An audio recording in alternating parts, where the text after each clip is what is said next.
নমস্কার বন্ধুরা, computer land Madhyamgram থেকে বলছি। আমরা রাইজেনের সেটআপের উপর একটা কম্বো অফার নিয়ে এসেছি। লো বাজেটে গেমিং এডিটিং সেটআপ মাত্র 17,500 টাকায় রাইজেন 5 এর ফুল সেটআপ।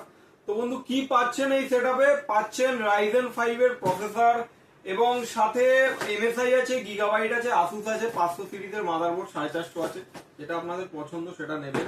সাথে 250 জিবি ক্রুশিয়ালের মতো ব্র্যান্ডের এসএসডি এবং ক্রুশিয়ালেরই 8 জিবি 3200 মেগাহার্জ এর র্যাম এবং সাথে ফ্রন্টেকের একটা 19 inch full HD basic monitor, keyboard mouse দিয়ে ফুল ব্র্যান্ড নিউ সেট 17,500 টাকায়। জিএসটি বিলের সাথে ওয়ারেন্টি, জিএসটি বিল সবই পাবেন মাত্র 17,500 টাকায়। যারা গেমিং এডিটিং করতে চান, বাজেট লো, তারা এই সেটআপটা নিতে পারেন। খুব ভালো পারফরমেন্স পাবেন, আমরা রেডি করে দেবো। এছাড়াও রাইজেনের আরো বিভিন্ন ভেরিয়েন্ট অ্যাভেলেবেল আছে। আমাদের সাথে যোগাযোগ করুন for best deal, best offer. Thank you.